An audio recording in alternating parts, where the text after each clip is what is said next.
શું તમે તુલા રાશિના જાતક છો? શું તમારું નામ ર અથવા ત અક્ષરથી શરૂ થાય છે? તો આજનો આ વિડીયો તમારા માટે છે, તો વિડીયો છેલ્લે સુધી જોશો. વિક્રમ સંવત 2082ના મહામાસ એટલે કે 19 જાન્યુઆરી 2026 થી 17 ફેબ્રુઆરી 2026 માટે તુલા રાશિના જાતકોનું વિસ્તૃત જ્યોતિષીય વિશ્લેષણ આ મુજબ છે કે તુલા રાશિના જાતકો માટે મહામાસ 2026 એક સુખ અને સમૃદ્ધિનો મહિનો સાબિત થવા જઈ રહ્યો છે. ગ્રહ ગોચરની સ્થિતિ દર્શાવે છે કે આ સમયગાળામાં તમે ભૌતિક સુખ સુવિધાઓ અને મિલકત બાબતે ખૂબ જ ભાગ્યશાળી રહેશો. ફેબ્રુઆરી 2026માં તુલા રાશિના જાતકો માટે ગ્રહોની ચાલ અત્યંત વિશેષ છે. સૌપ્રથમ છે મંગળ એટલે કે માર્સ. આ મહિનાનો સૌથી મોટો સકારાત્મક પોઈન્ટ એ છે કે મંગળ ગ્રહ તમારા ચોથા ભાવમાં એટલે કે મકર રાશિમાં ઉંચનો થઈ ને ભ્રમણ કરી રહ્યો છે. ચોથું સ્થાન સુખ, માતા, વાહન અને જમીન મકાનનું છે. અહીં મંગળ રુચક મહાપુરુષ યોગ બનાવે છે. પછી છે શનિદેવ એટલે કે સેટર્ન. શનિ તમારા છઠ્ઠા ભાવમાં એટલે કે મીન રાશિમાં બિરાજમાન છે. છઠ્ઠા ભાવમાં શનિ શત્રુઓ પર વિજય, કોર્ટ કચેરીમાં સફળતા અને રોગ મુક્તિ અપાવે છે. ગુરુ એટલે કે જુપિટર. દેવગુરુ તમારા નવમા ભાવમાં એટલે કે ભાગ્ય ભુવન મિથુન રાશિમાં છે. ભાગ્ય સ્થાનમાં ગુરુનું હોવું એ સર્વશ્રેષ્ઠ માનવામાં આવે છે. તે ધાર્મિક યાત્રાઓ અને પિતાનો સહયોગ સૂચવે છે. રાહુ પાંચમા ભાવમાં એટલે કે કુંભ રાશિમાં છે. આ બુદ્ધિ અને સંતાનનું સ્થાન છે. અહીં રાહુ થોડી માનસિક મૂંઝવણ કે પેટની સમસ્યા આપી શકે છે. શુક્ર એટલે વિનાશ. તમારો રાશિ સ્વામી શુક્ર મહિનાની શરૂઆતમાં ચોથા ભાવમાં મંગળ સાથે અને 6 ફેબ્રુઆરી પછી પાંચમા ભાવમાં રાહુ સાથે રહેશે. હવે જોઈશું વિગતવાર રાશિફળ. તો તેમાં કારકિર્દી અને વ્યવસાયમાં જોશું નોકરી.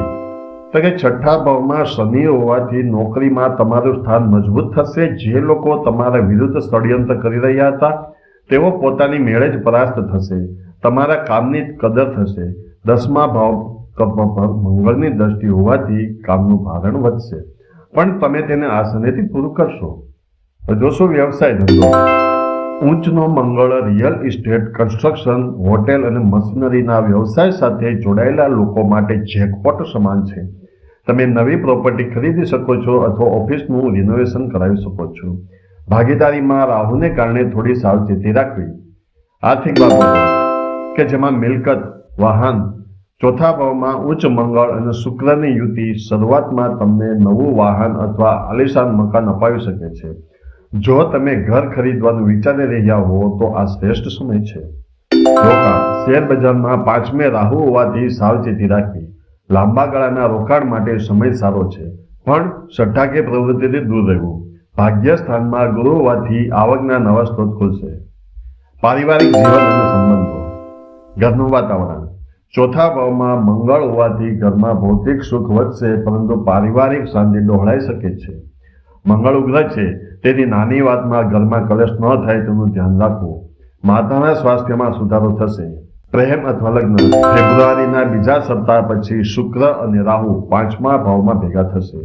આ પ્રેમ માટે ખૂબ જ તીવ્ર સમય છે. પ્રેમ સંબંધોમાં ગાંડપણ અને ઉત્કટતા રહેશે, પરંતુ ગેરસમજ થવાની પણ પૂરી શક્યતા છે. હવે જોઈશું સ્વાસ્થ્ય. તો કે 5મા ભાવમાં રાહુ પેટની સમસ્યા, ગેસ કે અપચો આપી શકે છે. ખાણીપીણીમાં ધ્યાન રાખવું. છઠ્ઠા ભાવનો શનિ જૂના રોગોને મટાડવામાં મદદ કરશે. કમરના દુખાવાની તકલીફ હોય તો કસરત કરવી. સ્વાસ્થ્ય ઉપાય, વૈદિક રેમેડી. તુલા રાશિના જાતકોએ મહામાસ અને ખાસ કરીને મહાશિવરાત્રિના પાવન પર્વ પર આ મુજબના ઉપાયો કરવા જોઈએ. જેમાં પહેલું છે મહાશિવરાત્રિ વિશેષ ઉપાય કે તુલા રાશિનો સ્વામી શુક્ર છે. જ્યોતિષી શાસ્ત્ર અનુસાર શુક્રની ભગવાન શિવની પૂજા અત્યંત પ્રિય છે. મહાશિવરાત્રિના દિવસે શિવલિંગ પર દહીં, સાકર, મધ અને અત્તર મિશ્રિત જળથી અભિષેક કરવો. તુલા રાશિ માટે સુગંધિત દ્રવ્યોથી અભિષેક શ્રેષ્ઠ ફળ આપે છે. ભગવાન શિવને સફેદ સુગંધિત ફૂલ જેમ કે મોગરો અને બીલીપત્ર અર્પણ કરવા.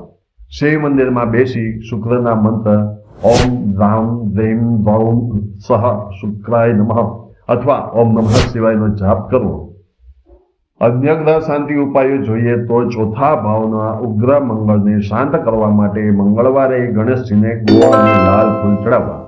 હનુમાન ચાલીસાનો પાઠ કરવો, પાંચમા ભાવના રાહુની નકારાત્મકતા દૂર કરવા અને બુદ્ધિ સ્થિર રાખવા માટે પક્ષીઓને ચણ નાખવું અને માથા પર સફેદ ચંદનનું તિલક કરવું, શુક્રવારે ગરીબ કન્યાઓને ખીર ખવડાવવી અથવા સફેદ વસ્ત્રનું દાન કરવું. છેલ્લે નિષ્કર્ષ એવો નીકળે કે મહામાસ 2026 તુલા રાશિ માટે સુખ સંપત્તિ અને ભાગ્યોદયનો મહિનો છે.